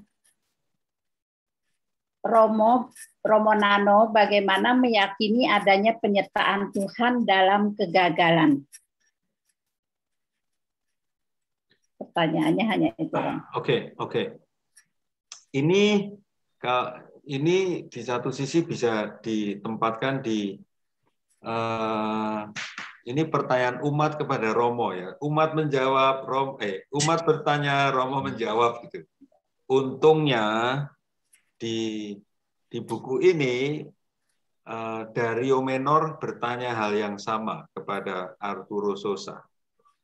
Kurang lebih pertanyaannya begini. Sorry Bu Nancy, tolong diulang pertanyaannya. Bagaimana meyakini adanya penyertaan Tuhan dalam kegagalan? Oke, bagaimana meyakini penyertaan Tuhan dalam kegagalan? Ada pertanyaan dari Dario Menor kurang lebih begini. Apa arti cannonball moment bagi Ignatius gitu? Di mana Tuhan bekerja? Lalu Pater Arturo Sosa menjawabnya begini. Sebetulnya setiap orang punya pengalaman yang mirip dengan Ignatius. Contoh, Simon Petrus itu punya momen ayam berkokok. Paham ya maksudnya ya? Simon Petrus, muridnya Yesus, itu punya pengalaman kegagalan, yaitu dia berkhianat. Dan gurunya tahu persis, bahkan gurunya sudah meramalkan, kamu akan mengkhianati saya sebelum ayam berkokok 3 kali. Dan betul, terjadilah begitu. Ayam berkokok 3 kali, sebelumnya Petrus menyangkal 3 kali, lalu ayam berkokok. Contoh lain yang disebut oleh Pater Arturo Sosa. Saulus punya pengalaman yang sama. Dia terjatuh dari kuda, lalu dia mendapat sinar, dan sesudah itu matanya buta selama beberapa hari. Dengan itu, Pater Arturo Sosa mau mengatakan setiap orang punya pengalaman kegagalan. Setiap orang punya, kalau pakai bahasanya Ignatius, setiap orang punya pengalaman cannonball moment. Nah, Arturo Sosa mengatakan itu momen di mana Tuhan bekerja. Tuhan mau mengajak orang itu mengarah ke sesuatu hal. Jadi jawaban saya, apakah ada penyertaan Tuhan dalam kegagalan? Iya. Ada. Dan tugas kita untuk mencari persis di mana penyertaan Tuhannya. Ignatius gagal mau tinggal di Yerusalem, nggak boleh. Dia sudah nyuap, tetap kagak boleh. Akhirnya dia pulang ke Eropa lagi. Tapi dia masih punya dendam ke Sumat gitu, untuk ke Yerusalem lagi. Kali ini bersama teman-temannya kan, dan tetap tidak bisa berangkat ke Yerusalem. Menurut saya, ini bisa dikatakan sebagai kegagalan juga. Dan apakah ada penyelenggaraan Tuhan? Jelas ada. Tuhan ingin Ignatius dan kawan-kawannya mengabdinya di Roma dan bukan di Yerusalem. Begitu, wahai engkau tadi yang bertanya.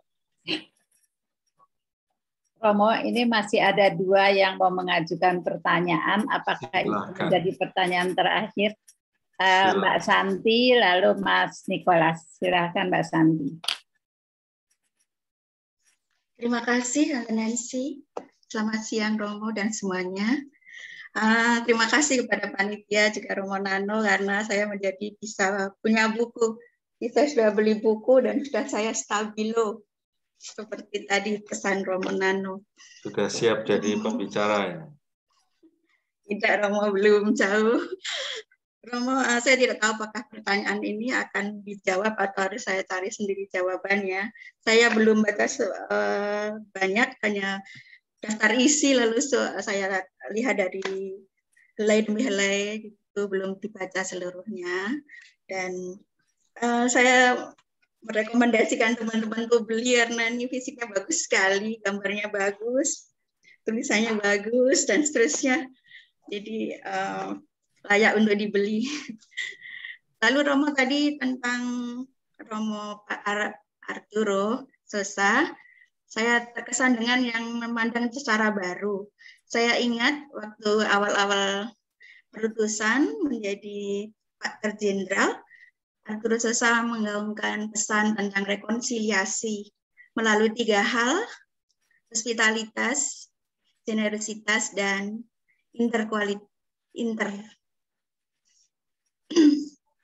Lalu tadi sudah dijelaskan yang ketiga. Nah, apakah yang pertama dan yang kedua itu ada di dalam buku ini, Romo? Yang mungkin ada di UAP yang pertama dan yang kedua, menunjukkan jalan menuju Allah dan membela yang miskin. Lalu tadi Romo sudah menjelaskan kepada Dr. Hendra tadi tentang yang kedua, yang bagaimana bersikap terhadap orang miskin, yang contohnya pinjol tadi. Yang ketiga, tadi yang interkulturality, sudah Romo jelaskan melalui dengan cara pandang sehingga kita terbuka akan keberagaman. Demikian Romo, terima kasih. Oke, terima kasih Santi. Saya hanya mau menanggapi begini. Saya merasakan bahwa di setiap bab, Arturo Sosa menjelaskan cara baru yang dia maksudkan. Jadi poin tentang mari melihat dengan cara baru, itu dijelaskan dengan contoh-contoh konkret di masing-masing bab. Maka itu berarti bab tentang Ignatius, dia menjelaskan itu juga, poin mau nandang dengan cara baru. Ketika dia ditanya dari pribadi, sejarah hidupnya, masa lalunya, relasi-relasinya, cita-citanya, semua tentang dirinya, di sana ada muatan tentang melihat dengan cara baru. Dan seterusnya di setiap bab. Di setiap bab, sekali lagi, di setiap bab, Arturo Sosa menjelaskan penggunaan kacamata baru untuk melihat realita hidup ini sesuai dengan masing-masing tema per babnya. Silakan kamu temukan itu. Baik, Romo. Terima kasih. Terima kasih, Mas. Silakan Mas Nikolas. Baik, terima kasih Ibu Nancy. Romo, saya ingin menanyakan di buku ini di bab 8, tapi bukan dalam arti saya sudah baca bab 1 sampai bab 7. Ada kalimat yang ingin saya tanyakan, Romo, di bab 8, mungkin di halaman 226. Ada kalimat begini, Romo Nano. Seperti dijelaskan oleh Pater Arturo Sosa dalam bagian ini, setiap pribadi adalah unik, memiliki rahmat-rahmat khusus, yaitu sebuah panggilan dan dapat memberikan sebuah sumbangan yang khas. Pertanyaan saya, Romo Nano, dalam kalimat dapat memberikan sebuah sumbangan yang khas, itu apakah dalam diri pribadi kita dalam memberikan hal-hal yang baru itu, apakah sesuai dengan karunia talenta kita, atau kita ikut ambil bagian dalam kelompok lain, tapi yang nggak sesuai dengan kelompok kita, ya kita mau ikut aja gitu, dalam arti sumbangan yang khas itu, Romo. Terima kasih, Romo. Oke, Nicholas. Ya, menurut saya pemahamanmu sudah benar. Bahwa setiap orang kan punya keunikan, talenta, kemampuan, bakat, bahkan kerapuhan ya. Kadang-kadang kerapuhan itu bisa jadi sumbangan. Tunggu. Ada orang yang nyebelin banget. Itu sumbangan keunikannya gitu. Untuk apa? Ya untuk membantu orang lain lebih sabar, lebih mau ngomong gitu. Sungguh loh, saya meyakini kerapuhan orang lain sumbangan unik bagi saya. Dan saya juga mau mengatakan, temanku, kerapuhanku itu juga sumbangan unik untukmu. Saya mendampingi saya hidup di sebuah komunitas ya. Tentu saja kekuatan orang, masing-masing anggota punya keunikan sendiri-sendiri kan. Saya terus-menerus belajar dan berlatih. Oke, orang ini punya kekuatan di bidang finansial. Ya sudah, segala urusan keuangan akan saya percayakan pada dia. Sementara orang yang kuat secara finansial ini, dia cenderung malu kalau berelasi dengan orang lain. Sementara ada anggota lain yang luas sekali, supel sekali untuk bertemu dengan banyak orang yang berbeda-beda. Ya sudah, urusan public affair ketemu dengan banyak orang ya saya serahkan dialah. Lalu sumbangan saya apa? Nah, saya mungkin punya kekuatan menulis atau ngomong seperti ini, maka saya akan menawarkan teman-teman, kalau butuh bantuan untuk menulis atau butuh orang untuk ngomong gitu, saya mau menyediakan diri. Dan saya melihat makin ketika seseorang keunikannya diakui, diterima, diapresiasi, diberi ruang dan waktu, dia akan merasa menjadi bagian komunitas. Ya memang harus sabar, memang harus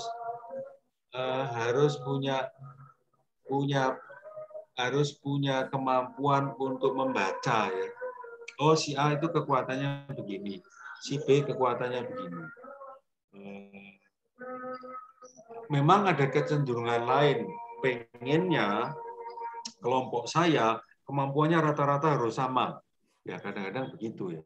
Tetapi kumpulan sebuah kelompok ada yang menuntut kualifikasi yang sama. Kalau dicermati, tetaplah orang yang punya kualifikasi yang sama itu punya keunikan-keunikan sendiri. Itu. Jadi saya merasa keunikan seseorang ya itu memang harus dikenali, diberi ruang dan waktu untuk diaktualisasikan supaya menjadi sumbangan kekayaan kelompok itu. Nah, Papua sekarang ini ya, saya membacanya ya, kan presiden kita sedang mau memberi ruang dan waktu untuk Papua kan, keunikan Papua. Ini kan sedang diberi ruang dan waktu gitu. Semoga menjawab pertanyaanmu ya, Nicholas. Ya, Romo, makasih. Oke. Ternyata masih ada satu pertanyaan dan saya harap ini betul-betul yang terakhir. Oke, Bu Nancy, silakan. Dari chatroom, ini dari Mbak Rini, saya bacakan. Latihan rohani selalu bersifat individual, mengokohkan proses pendewasaan dan kematangan pribadi. Tetapi secara ironis, buku ini menekankan pentingnya komunitas. Bisakah dijelaskan tentang dinamika individual dalam hubungannya dengan pentingnya komunitas? Itu Romo. Oke. Ini Mbak Rini bosnya PT Ya, Kanisius. ya betul Romo. Pertanyaannya sekaliber direktris ya. Mbak Rini dan teman-teman sekalian, saya mau mengatakan begini. Kayaknya nggak ada ya ruang untuk sungguh-sungguh menjadi individu ya. Karena kalau seseorang menjalani latihan rohani dengan benar, ada 3 pihak yang bermain di sana. Orang itu, Tuhan, dan pembimbing. Dan saya sering mengatakan, yaitu komunitas. Bahkan di dalam latihan rohani ada percakapan dengan 3 pribadi. Lihat, Anda dimasukkan dalam komunitas ilahi. Maka sebetulnya dalam latihan rohani tidak pernah orang sendirian. Tidak pernah. Latihan rohani prinsipnya adalah komuniter. Termasuk ketika orang itu sendirian berdoa, dia sudah berjumpa dengan Allah dan itu tidak sendirian. Kadang-kadang dalam doanya di hadapan Tuhan, dia menghadirkan bapaknya, ibunya, orang-orang yang terlibat dalam hidupnya. Lihat, dia tidak pernah sendirian. Justru orang yang sendirian itu digambarkan oleh Simon Petrus ketika dia berkhianat, dan lebih-lebih digambarkan oleh Yudas Iskariot. Dia memilih sendirian. Dia tidak mau membiarkan Tuhan masuk, dia tidak mau membiarkan orang lain masuk, atau dia mengakui kesalahannya di hadapan banyak orang, masuk ke dalam komunitas. Dan apa? Orang yang sendirian akan mati. Karena esensinya, kita adalah makhluk sosial. Kita esensinya adalah makhluk berkomunitas. Jadi, ketika orang berdoa dengan benar, artinya dia berkomunitas dengan benar dengan yang ilahi. Dan kalau doanya dia benar, artinya dia berjumpa dengan Tuhan, selesai berdoa, dia akan menjadi orang yang makin peduli pada orang lain. Kalau ada orang yang mengklaim sudah menjalani latihan rohani dan hidupnya menjadi makin egois, makin selfish, saya mempertanyakan latihan rohaninya. Lihat Ignatius, semakin dalam doanya, semakin dia menjadi man for others. Semakin dia membuka diri untuk siapa saja. Bahkan seluruh dunia, dia ingin menyebar ke seluruh dunia. Dan dia makin hilang gitu. Dia tidak menempatkan dirinya. Ini bukan serikat Ignatius, ini serikat Yesus. Yang dia wartakan Yesus, bukan Ignatius. Bahkan autobiografi itu bukan tulisan dia sendiri. Dia dipaksa oleh orang supaya dia menceritakan kisahnya dan orang lain yang mengetiknya. Itu pernah terjadi itu. Satu orang pengen nulis buku, nggak mampu ditulis oleh orang lain, itu pernah. Jadi, ketika orang berdoa, menjalani latihan rohani, dia tidak pernah sendirian. Karena dia berjumpa dengan Tuhan bersama komunitas yang ilahi. Dan kalau proses itu betul, maka hasil latihan rohani akan membuat dia makin komunal hidupnya. Begitu Mbak Rini. Terima kasih Romo, jelas sekali. Terima kasih Romo Nano dan terima kasih juga kepada para penanya. Kami sebetulnya masih mempunyai 6 buku yang akan kami bagikan, tapi kalau melihat tadi jumlah penanya ada 8, mungkin kalau disetujui 2 penanya yang lewat chatroom, kita wave ya Romo, jadi hanya 6 yang bertanya langsung, yang berhak atas buku itu.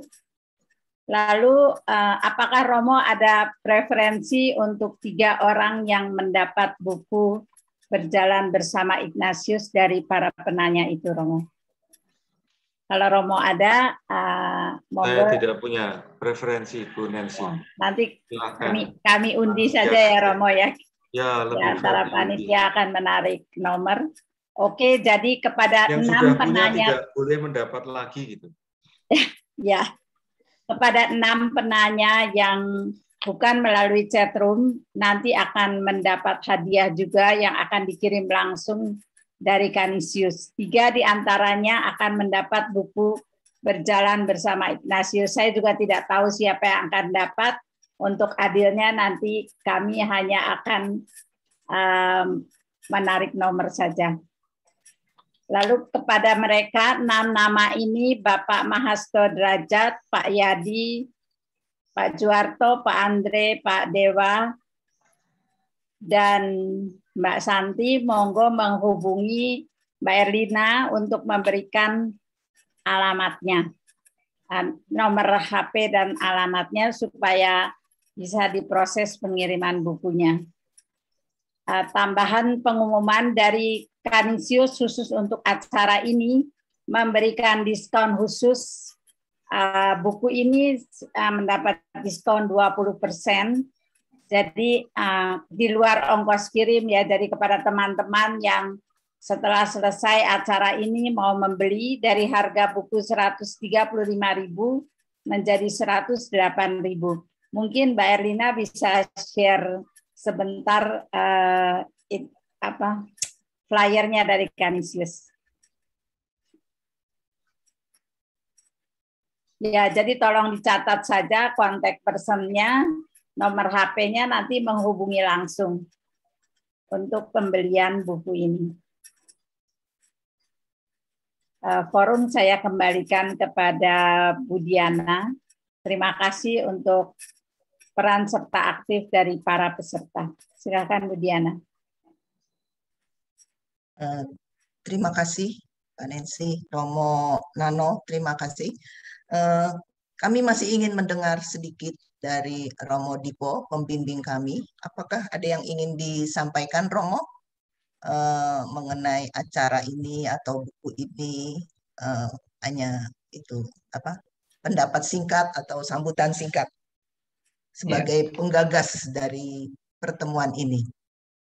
Silakan Romo Dipo. Ya, pertama-tama terima kasih sekali pada Romo Nano ya yang terpaksa membaca seluruhnya secara tapi sangat menarik ya bahwa tidak bisa dibicarakan dalam satu kesempatan ini jelas. Banyak inspirasi yang telah dikemukakan ya, mudah-mudahan teman-teman bisa menangkap ya. Saya sendiri merasa terbakar gitu ya mendengar Brian Romo Nano tadi, dan memang saya sendiri belum membaca seluruhnya ya. Banyak hal yang pasti akan menggugah kita ya, bagi pembaca yang belum membaca nanti akan tergugah seperti yang dikatakan Romo Nano tadi ya, banyak hal. Dan usulannya atau idenya bahwa ini tidak bisa dibicarakan dalam sekali pertemuan itu memang benar, dan mungkin bagi CLC nanti harus terus dibicarakan lagi pada kesempatan lain ya. Pertemuan berikutnya mungkin satu topik, seperti halnya waktu kita bicara mengenai Petuah Santo Ignatius itu gitu ya. Nah, saya seperti begitu banyak inspirasi yang masuk sehingga sulit mengatakan yang mana yang perlu saya kemukakan sebagai penutup ini ya. Saya kira yang boleh saya ungkapkan kembali yang dikatakan Romo Nano tadi pada awal tadi ya, ini membaca ini seperti dialog ya, perjumpaan kedalaman, bahwa dinikmati membaca itu bukan hanya mengerti gagasan idenya, tapi menggugah dalam diri kita juga apa yang menjadi persoalan ya, apa yang menjadi minat kita ya, apa yang menarik kita ya, dan apa yang harus kita lakukan dan sebagainya itu ya. Jadi pembacaan ini bisa menggugah, memperdalam ya, seperti dikatakan Romo Nano tadi, juga menjadi latihan rohani sendiri ya.